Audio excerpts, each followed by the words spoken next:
샬롬. 성령님으로 충만한 수요일입니다. 오늘 하루도 우리 주 예수 그리스도의 은혜와 하나님의 사랑이 할렐루야 모든 지체 가운데 함께 말씀을 나누는 모든 성도 가운데 충만히 임하길 우리 주 예수 그리스도의 이름으로 축원드립니다. 11월 11일 수요일 아침 예배 성삼위 하나님께 올려드립니다. 사도신경으로 우리의 신앙을 고백합니다. 전능하사 천지를 만드신 하나님 아버지를 내가 믿사오며 그 외아들 우리 주 예수 그리스도를 믿사오니 이는 성령으로 잉태하사 동정녀 마리아에게 나시고 본디오 빌라도에게 고난을 받으사 십자가에 못 박혀 죽으시고 장사한 지 사흘 만에 죽은 자 가운데서 다시 살아나시며 하늘에 오르사 전능하신 하나님 우편에 앉아 계시다가 저리로서 산자와 죽은 자를 심판하러 오시리라. 성령을 믿사오며 거룩한 공예와 성도가 서로 교통하는 것과 죄를 사하여 주신 것과 몸이 다시 사는 것과 영원히 사는 것을 믿사옵나이다. 아멘. 오늘 하나님의 말씀은 역대상 6장 1절에서 30절 말씀입니다. 하나님 말씀을 받습니다. 레위의 아들들은 게르손과 그앗과 무라리요 그앗의 아들들은 아므람과 이스할과 헤브론과 우시엘이요 아므람의 자녀는 아론과 모세와 미리암이요 아론의 자녀는 나답과 아비후와 엘르아살과 이다말이며 엘르아살은 비느하스를 낳고 비느하스는 아비수아를 낳고 아비수아는 붓기를 낳고 붓기는 우시를 낳고 우시는 스라히아를 낳고 스라히아는 무라옅을 낳고 무라옅은 아미라를 낳고 아미랴는 아히둡을 낳고 아히둡은 사독을 낳고 사독은 아히마아스를 낳고 아히마아스는 아사랴를 낳고 아사랴는 요하난을 낳고 요하난은 아사랴를 낳았으니 이 아사랴는 솔로몬이 예루살렘에 세운 성전에서 제사장의 직분을 행한 자이며 아사랴는 아미랴를 낳고 아미랴는 아히둡을 낳고 아히둡은 사독을 낳고 사독은 살룸을 낳고 살룸은 힐기야를 낳고 힐기야는 아사랴를 낳고 아사랴는 스라야를 낳고 스라야는 여호사닥을 낳았으며 여호와께서 느부갓네살의 손으로 유다와 예루살렘 백성을 옮기실 때에 여호사닥도 가니라. 레위의 아들들은 게르손과 그핫과 무랄이며 게르손의 아들들의 이름은 이러하니 림니와 시므이요 그핫의 아들들은 아므람과 이스할과 헤브론과 우시엘이요 무라리의 아들들은 말리와 무시라. 그 조상에 따라 레위의 종족은 이러하니 게르손에게서 난 자는 곧 그의 아들 림니요 그의 아들은 야하시요 그의 아들은 심마요 그의 아들은 요아요 그의 아들은 잇도요 그의 아들은 세라요 그의 아들은 여아드레이며 그앗에게서 난 자는 곧 그 아들은 암미나답이요 그의 아들은 고라요 그의 아들은 아시리요 그의 아들은 엘가나요 그의 아들은 에비아삽이요 그의 아들은 아시리요 그의 아들은 다하시요 그의 아들은 우리엘이요 그의 아들은 우시야요 그의 아들은 사울이라. 엘가나의 아들들은 아미세와 아히못이라. 엘가나로 말하면 그의 자손은 이러하니 그의 아들은 소베요 그의 아들은 나하시요 그의 아들은 엘리압이요 그의 아들은 여로함이요 그의 아들은 엘가나라. 사무엘의 아들들은 맏아들 요엘이요 다음은 아비랴라. 무라리에게서 난 자는 말리요 그의 아들은 림니요 그의 아들은 시므이요 그의 아들은 우사요 그의 아들은 시므야요 그의 아들은 학기야요 그의 아들은 아사야더라. 아멘. 하나님의 말씀입니다. 역대상 제6장은 이스라엘 직계의 조상인 야곱의 12아들에서부터 바벨론 포로의 선민의 계보를 각 지파별로 또 각 지역별로 기준으로 기록하고 있는데 요단 동편에 자리 잡은 두 지파 반의 주요 계보와 관련된 사건을 5장에서 기록하고 있다면 6장에서는 이제 레위 지파의 계보 및 거주 성읍에 대해서 다루고 있습니다. 오늘 본문을 크게 두 부분으로 구분할 수 있습니다. 먼저 1절부터 15절은 레위에서부터 바벨론 포로까지의 레위 지파 중 아론 계열 대제사장들의 계보를 기록하고 있습니다. 이중 1절부터 3절은 레위에서 아론의 아들까지의 계보를, 또한 4절부터 10절은 아론의 아들 엘르아살에서 솔로몬 성전 대제사장인 아샤라까지, 그리고 이어지는 에스라샬 계열 대제사장들의 계보를 담고 있습니다. 11절부터 15절은 아샤라에서 바벨론 포로 때 잡혀갔던 여호사닥까지의 계보를 기록하고 있습니다. 레위 지파의 대표 레위는 누이 디나가 하몰의 아들 세겜에서 강간을 당하자 형 시므온과 함께 세겜 사람들을 몰살합니다. 이에 야곱은 유언에서 시므온과 레위는 온 땅에 흩어져 살게 될 것이다 라고 예언합니다. 이것이 창세기 49장 5절부터 7절의 내용입니다. 즉 저주를 받은 것이죠. 그러나 이후 레위 지파는 회개하여 출애굽 후 광야 생활 중에서 우상 숭배에 빠진 이스라엘 백성들을 척결하는 헌신을 합니다. 이 일로 하나님은 그들을 제사장 가문으로 세우십니다. 이것이 출애굽기 32장과 민수기 25장에 기록되어 있습니다. 레위의 중손 아론이 초대 대제사장으로 임명되고요. 그것을 시작으로 레위 가문은 대대손손 대제사장이 되어 하나님을 섬깁니다. 하나님은 그 어떤 끔찍한 죄를 지었더라도 회개하고 돌아온 자에게 이렇게 축복할 준비가 되어 있으신 분이라는 것을 레위 지파를 통해서 분명하게 보여주고 계십니다. 아론의 첫째와 둘째 아들인 나답과 아비후는 하나님께 다른 불을 들여 죽게 되었고, 셋째 아들인 엘리아살이 아론에 이어 대제사장이 됩니다. 계보를 따라 이어지다가 여호사닥에 이르러 그가 남유다 백성과 함께 바벨론 포로로 잡혀갔다라고 기록되어 있습니다. 이는 남유다 백성이 신앙을 버리고 결국 포로로 끌려가게 될 책임이 제사장에게도 있다는 것을 보여주고 있다는 것이에요. 영적 지도자나 성도나 늘 자신의 신앙을 점검하고 정말 구원을 위해 섬기는 삶을 살아야 한다는 것, 또한 늘 경건하고 거룩한 삶을 살아야 한다는 사실을 다시 한번 이 포로기의 역사적 사건을 통해서 우리에게 가르쳐주고 있습니다.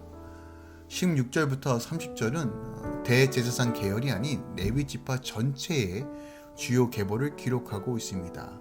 이 중 16절부터 19절은 레위 지파 1대부터 3대까지의 계보를 담고 있고, 20절부터 30절은 레위 지파 3대 분파별 주요 직계 혈통의 계보를 기록하고 있습니다.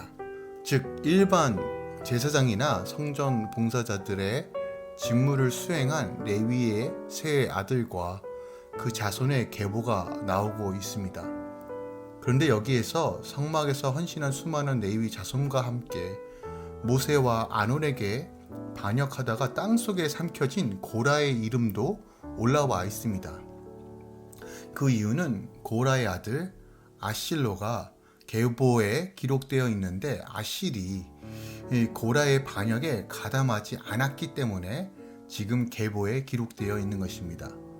또한 우리가 주목할 것은 역대기 기자가 이스라엘 12지파의 계보를 다루는 중 레위 지파, 특히 대제사장의 계보를 언급하고 있을 뿐만 아니라 그 계보가 상세하게 기록된 것은 물론 레위 지파의 계보가 23장 이후에 아주 또 상세하게 다시 한번 언급되고 있다는 사실이에요. 그러니까 그 이유가 무엇일까요? 역대기 기자는 포로에 귀환한 이스라엘 백성들이 다시 한번 여호와 중심적 신앙을 회복하기 원하고 여호와 신앙에 근거하여 성민의 정체성을 회복할 수 있도록 하기 위하여 의도적으로 레위인들에게 주목하고 상세하게 기록했다는 것이에요. 오늘 레위 지파의 계보를 통해서 우리가 깨닫고 묵상하며 적용해야 할 말씀이 무엇이 있을까요? 오늘 본문 4절에 기록된 엘르아살의 아들 비느하스에 우리가 주목하길 원합니다. 민수기를 보면 비느하스는 먼저 제사장으로서의 열심을 지닌 인물이었습니다. 그는 이스라엘 백성이 모압 족속의 꾀임을 받아 그들의 우상을 섬기며 그들과 더불어 음행할 때 그는 거룩한 분노로 이스라엘 지도자가 미디안 여인과 음행하는 것을 목격하고 이들을 창으로 꿰뚫어 버렸습니다. 이 일로 인하여 이스라엘에 퍼진 재앙이 그쳤으며 그 결과 하나님의 심판을 멈출 수 있었습니다. 이것이 민수기 25장 1절부터 9절에 기록되어 있어요. 또한 동시에 이러한 열심으로 인해 하나님으로부터 영원한 제사장의 직분을 약속받았는데 이는 다윗에게 주어졌던 영원한 왕위의 약속과 견줄 수 있는 정말 놀라운 축복이에요. 이것은 민수기 25장 10절에서 13절에 기록되어 있습니다. 또한 그는 모세의 마지막 전투를 할 수 있는 미디안 족속과의 싸움에서 성소의 기구와 나팔을 들고 함께 전쟁터에 나갔으며 전쟁을 대승으로 이끕니다. 그것은 민수기 31장에 기록되어 있어요. 이후 여호수아 시절에는 이스라엘 백성이 가나안 정복을 마치고 르우벤과 갓, 므낫세 반지파 사람들이 요단 동편으로 돌아가며 단을 싸움으로써 오해와 불신이 생겼을 때 그는 중간에 서서 사실을 밝힘으로써 사람들이 가지고 있던 오해와 또한 불신을 또한 내분의 위기를 막아내는 역할도 했습니다. 이것은 여호수아 22장에 기록되어 있어요. 비느하스의 거룩한 분노와 지혜 그리고 용기 등으로 하나님과 이스라엘 백성들을 중보하고 이방과의 전쟁을 승리로 이끌었습니다. 이스라엘 백성들의 갈라진 틈까지 메꾸며 회복해 하는 제사장의 역할을 충분히 감당했던 인물입니다. 비느하스의 삶이 우리에게 주는 교훈이 무엇입니까? 우리는 왕같은 제사장입니다. 즉 우리는 이 땅에 비느하스의 삶을 살아야 한다는 것을 성경이 우리에게 가르쳐주고 있습니다. 오늘날 수많은 교회를 다니는 사람들은 많지만 여전히 부패하고 깨어진 이 세상을 향해 거룩한 분노를 내며 주님께 울부짖으며 기도하는 사람들은 적습니다.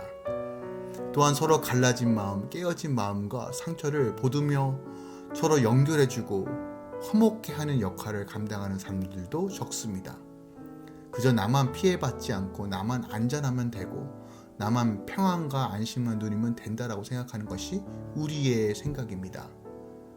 이 세상의 제약들, 나태함들, 깨어짐들, 여전히 치열한 영적 전쟁에 대해서 우리는 점점 무력해지고 무뎌지고 있습니다. 바울은 에베소 8장부터 11절에 이렇게 기록하고 있습니다. 너희가 전에는 어둠이더니 이제는 주 안에서 빛이라. 빛의 자녀들처럼 행하라. 빛의 열매는 모든 착함과 의로움과 진실함에 있느니라. 주를 기쁘시게 할 것이 무엇인가 시험하여 보라. 너희는 열매 없는 어둠의 일에 참여하지 말고 도리어 책망하라 라고 권면합니다. 즉, 이 시대 어둠이 속한 일, 열매 없는 일에 우리의 에너지를 쏟지 말고 의롭고 기쁘신 하나님께 영광을 돌리는 일에 우리가 다시 한번 열심을 내야 한다는 것이에요.